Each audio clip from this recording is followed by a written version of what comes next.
بسم الله الرحمن الرحيم. الحمد لله رب العالمين والصلاة والسلام على أشرف الأنبياء والمرسلين أما بعد فأستعيذ بالله من الشيطان الرجيم بسم الله الرحمن الرحيم السلام علیکم ورحمۃ اللہ وبرکاتہ۔ عزیز طلبہ کرام، امید کرتا ہوں احباب خیر سے ہوں گے۔ انشاءاللہ آج ہم تفسیر جلالین کے درس نمبر 400 میں سپارہ نمبر 10 سے سورہ توبہ کی منتخب کردہ آیت 16 کو پڑھنے کی سعادت حاصل کریں گے، جس میں کلام باری تعالی و کلام مفسر کا ترجمہ ہوگا۔ ربط و تعلق آیت کو ذکر کیا جائے گا، کلام مفسر کی تشریح و توضیح کرنے کی سعادت حاصل کریں گے، اور ساتھ ساتھ درس پر ہونے والے اعتراضات کا جواب دینے کی کوشش کریں گے۔ تو آئیے طلبہ کرام بلا تاخیر بڑھتے ہیں اپنے آج کے درس کی طرف۔ بسم اللہ الرحمن الرحیم۔ رب تعالی نے ارشاد فرمایا، ام حسبتم ان تترکوا ولما یعلم اللہ الذین جاہدوا منکم ولم يتخذوا من دون اللہ ولا رسولہ ولا المؤمنین ولیجہ واللہ خبیر بما تعملون۔ آئیے طلبہ کرام سب سے پہلے اس آیہ مقدسہ کا ماقبل آیات کے ساتھ ربط اور تعلق جان لیتے ہیں۔ علماء و مفسرین کرام فرماتے ہیں کہ پچھلی آیات میں جہاد کے فوائد بیان ہوئے ہیں جن کا تعلق مومنین اور کفار سے تھا۔ اب اس آیات میں جہاد کا چھٹا فائدہ بیان کیا جا رہا ہے جس کا تعلق مومنین اور منافقین سے ہے کہ جہاد میں مومن خدمت دین کے لیے جاتے ہیں اور منافقین کفار کی جاسوسی کے لیے جایا کرتے ہیں، لہذا جہاد ان دونوں میں چھانٹ کا ذریعہ ہے۔ دوسرا تعلق ان آیات مقدسہ کا ماقبل آیات کے ساتھ کچھ یوں ذکر اور بیان کرتے ہیں کہ پچھلی آیات میں ارشاد ہوا تھا کہ جہاد کے ذریعے کفار کی رسوائی ہوگی، اب ارشاد ہو رہا ہے کہ اس جہاد کے ذریعے منافقین بھی رسوا ہوں گے، مخلص مومنین چھوٹ جائیں گے۔ گویا کافروں کی رسوائی کے بعد چھپے ہوئے کافر یعنی منافقین کی رسوائی کا ذکر ہے۔ تیسرا تعلق ان آیات مقدسہ کا ماقبل آیات کے ساتھ کچھ یوں ذکر اور بیان کر رہے ہیں کہ پچھلی آیات کے آخر میں ارشاد ہوا اللہ علیم بھی ہے اور اللہ حکیم بھی ہے، اس کے ہر کام میں حکمتیں ہوتی ہیں۔ اب جہاد کی خاص حکمت کا ذکر ہے کہ یہ عبادت اگرچہ بعض دلوں پر گراں ہے مگر اس میں بڑی حکمت ہے۔ گویا پچھلی آیت میں ایک دعویٰ تھا، اس آیت میں اس کا ثبوت دیا جا رہا ہے۔ آئیے طلبہ کرام ربط و تعلق آیات کے بعد بڑھتے ہیں آج کے درس کے ترجمہ کی طرف۔ بسم اللہ الرحمن الرحیم۔ رب تعالی نے ارشاد فرمایا، ام حسبتم ان تترکوا ولما یعلم اللہ الذین جاہدوا منکم۔ کیا تم لوگوں نے یہ سمجھ رکھا ہے کہ تم یوں ہی چھوڑ دیے جاؤ گے؟ ام کے حوالے سے بتا رہے ہیں کہ حمزہ استفہام انکاری کے معنی میں ہے، حالانکہ اللہ نے ابھی یہ ظاہر کیا ہی نہیں کہ تم میں سے وہ کون لوگ ہیں جنہوں نے اخلاص کے ساتھ جہاد کیا اور کس نے اللہ اور اس کے رسول اور مومنوں کے سوا کسی کو رازدار جگری دوست نہیں بنایا۔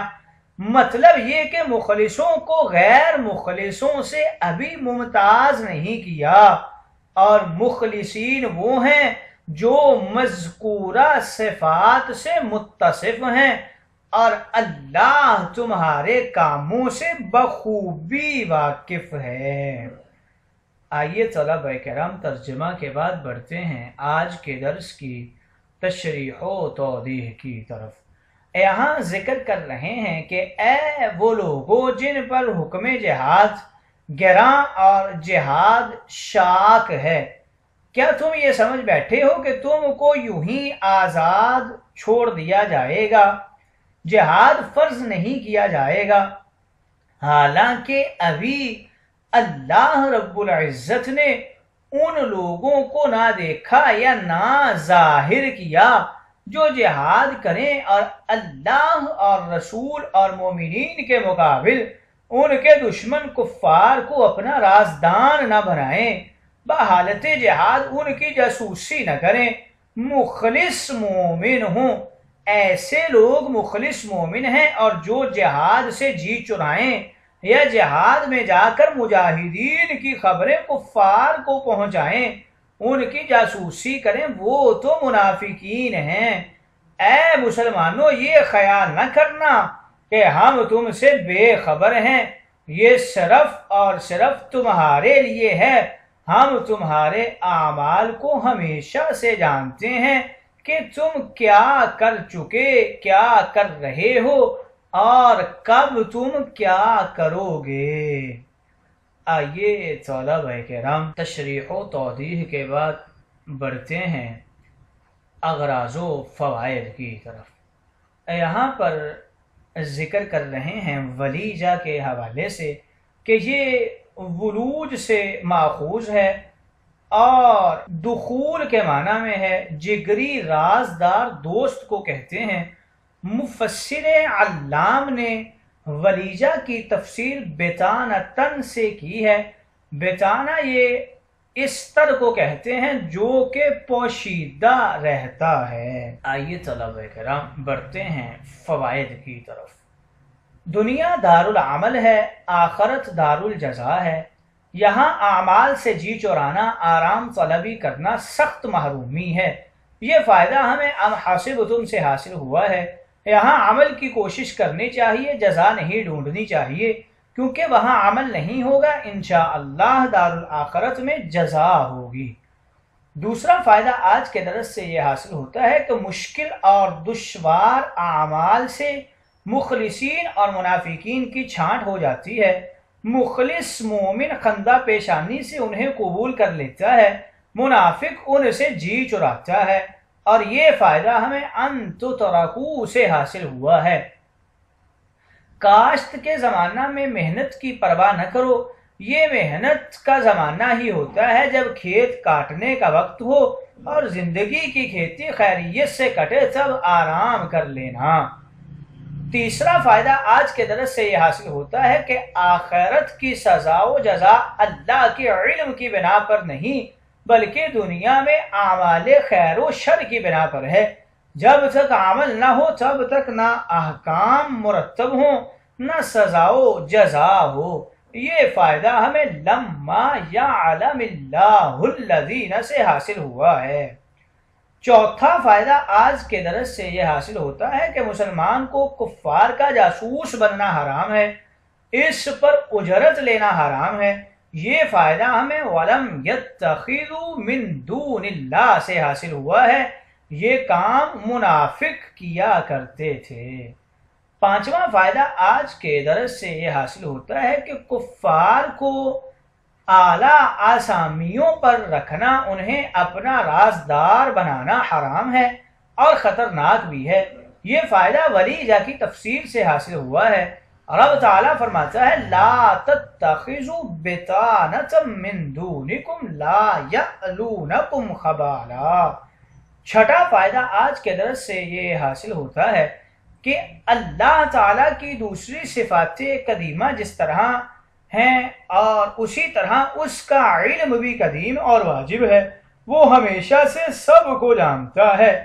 یہ فائدہ ہمیں خبیر بما تعملون سے حاصل ہوا ہے۔ آئیے طلبہ کرام اغراض و فوائد کے بعد بڑھتے ہیں آج کے درس پر ہونے والے اعتراضات کی طرف۔